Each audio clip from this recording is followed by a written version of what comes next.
recruiting for the Alabama Crimson Tide at BamaOnline.com, as well as anybody out there. Hank does great work. You can find Hank at both BamaOnline.com and on Twitter at HankSouth247. Hank, how you doing on this Tuesday morning? I'm doing good, Travis. How about yourself? I cannot complain, my man. We're doing good here in Tuscaloosa. Wanted to bring you on because it seems like when we've talked to you on sort of a every other week basis or so, the question has been, obviously, with where this Alabama football recruiting class for the 2019 cycle sits, how is this finish going to go down? How are the numbers going to work? Those type of logistical questions are out there. But looking at it as we sit here today, been a while since that last Alabama verbal, I guess. So give us sort of an overview of the numbers and kind of the flow that you're expecting maybe for the finish to this Alabama class. Yeah, I think it's going to be really back heavy. I mean, it has been a while since Alabama has landed a 2019 commitment. That's not too much of a surprise, considering obviously they went from April to August, filling up most of their class. They're at 21 commitments currently. That's been the case for the last couple of months. And if you look at it as far as the remaining targets go, a lot of the guys they're after are these five-star guys that like to kind of take their recruitment to the wire, take it to the early signing period, or even in some cases to the February National Signing Day. So I think we're going to see a lot of action in December and January, obviously. I think you're going to see an effort by Alabama to try to sign and have most of the class out of the way by the December early signing period. That's what we saw them do last year. All the commitments that said they were going to take official visits in January, the majority of them all signed. Alabama wasn't going to mess around with that. And the guys that didn't sign that were committed to Alabama at the time did not end up with Alabama. So I think that's a pretty good indicator of kind of where things stand. If you don't see a guy on the commitment list sign in December, you can probably safe to not assume they're a commitment at that point. So I think we'll see a lot of action then. As far as guys that, could pop here in the next couple months and kind of get Bama some momentum heading into that December signing period. I mean, we've seen five-star running back Trey Sanders kind of say he could announce it at any time. Wan'Dale Robinson, that kind of the four-star do-it-all player from Kentucky, he's hoping to make a decision by November 1st. So he's a guy we're watching. And then, of course, you always kind of have to just keep an eye out for guys that decide they just want to go ahead and end the recruiting process. That happens. These kids are teenagers. They kind of make up their mind on a whim. So certainly still worth watching. It's going to be a busy next couple of months. Obviously, Iron Bowl and Mississippi State game are going to be big recruiting weekends. We'll see how this weekend shapes up for homecoming. I think there'll be some. Obviously, there will be some notable visitors we've already reported on Bama Online. But, yeah, sitting with the number 2 class right now, it's actually up one spot. Georgia lost several commitments last week, so that helped out Bama's case there. Just a little bit behind Texas A&M for that number 1 class.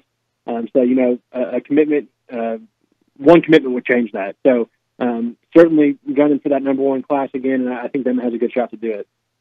Yeah, it's interesting from the Georgia perspective because you said it, a rash of decommitments. So let me ask you this. Of those players that opened things back up that were previously committed to the Dogs, Alabama involved with any of those prospects? It's interesting. Jaden Hazelwood, he's obviously the number 1 wide receiver in the nation, really special talent for anyone that's seen him play. I know Bama fans that probably saw him when his team opened up against Hewitt Trussville on ESPN back in August. He was all over the field. He was playing receiver. He was playing safety for him. That big body, really athletic kid. But, his coach said Bama's been keeping in contact. This was back in August, of course. But I don't think there's much interest there as of now. I think when he opened his recruitment from Georgia, I think Miami was a team to watch. I think Auburn might be a team to watch, maybe not so much anymore.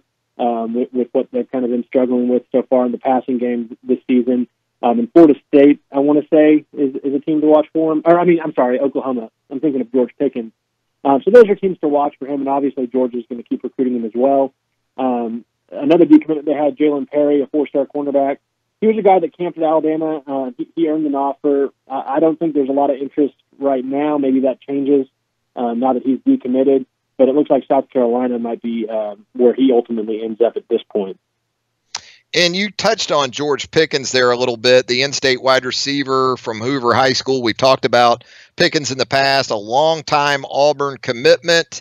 Boy, this Alabama class has certainly had the benefit of a just incredibly strong year of in-state talent. It looks like even 2020 is going to be sort of along those same lines. But George Pickens, when we talk in-state, and also Clay Webb, the in-state five-star offensive lineman.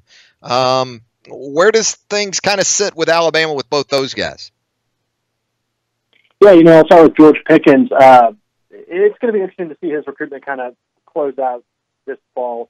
I think most would have considered it a shock, or not a shock necessarily, it's probably the wrong word, but most would be surprised if he had reopened his recruitment from Auburn, maybe in the summer and prior to that. He has a close relationship with Auburn's quarterback commit, Bo Nix. It just was obviously a key piece of their class and the guy they were going to really hope they held on to. As time has gone on, he's taken some visits. I believe he was at LSU, not this past weekend, but the weekend prior. And then, of course, he was at Alabama for the Texas A&M game.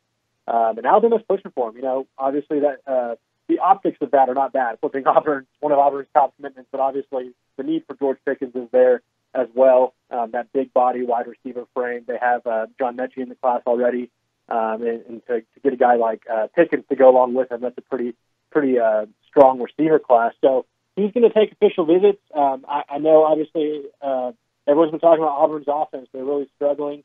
Doesn't seem like there's a lot of positive things coming out of there right now. So if George Pickens were to look around, it would not be a surprise if Alabama is one of those teams he's highly considering, along with Florida State. I think they're still in it for him, and LSU, obviously, and then maybe even more so Georgia now with Hazelwood decommitting.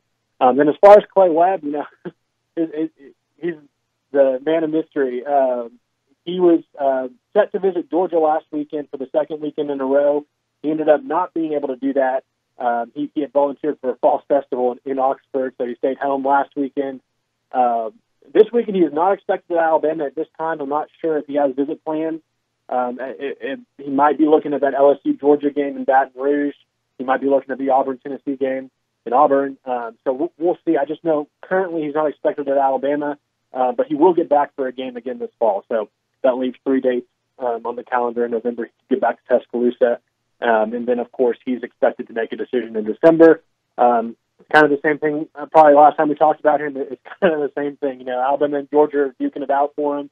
He has strong relationships with both.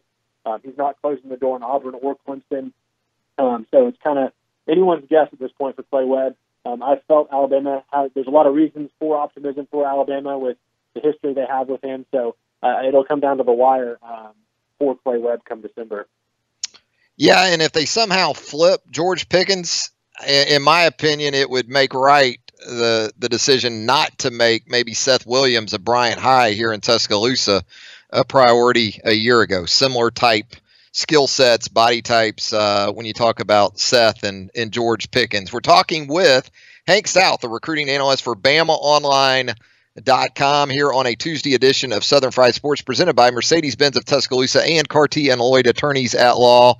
When I look at this roster right now for Alabama, Hank, and I've talked about it, written about it, and I'm sure you've heard about it as well, you think about the sort of transition that this defense might find itself going through up front with the defensive line as soon as next season, depending on how some NFL decisions are made by a couple of guys.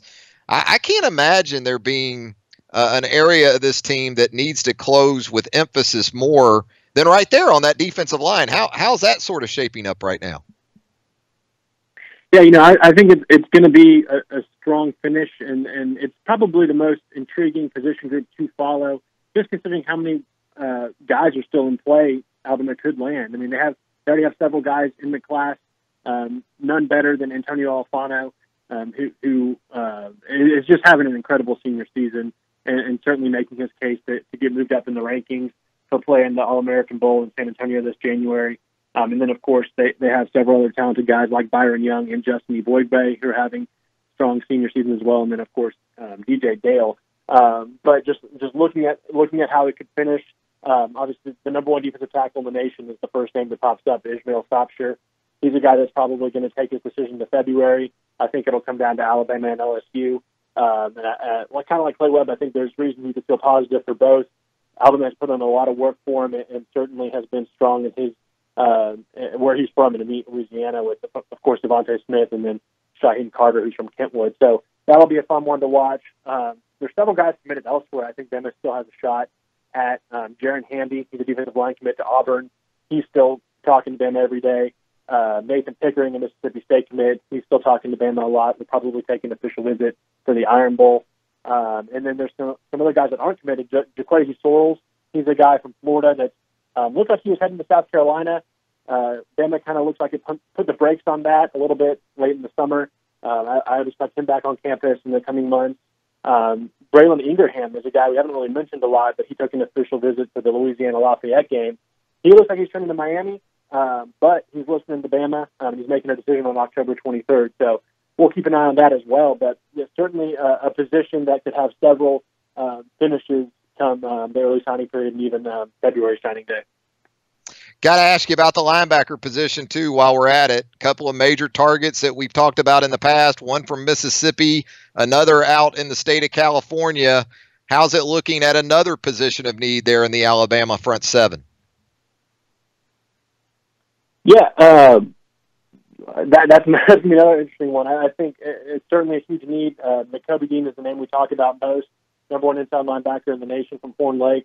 Talk about a guy that's having a really strong senior season as well. We actually saw him play in Shreveport last month, and he was all over the field on offense and defense. He's expected back on campus this weekend. I reported that yesterday. He's been expected two separate times already and hasn't been able to make it for different circumstances. So we'll see if he does end up making that 3-hour drive.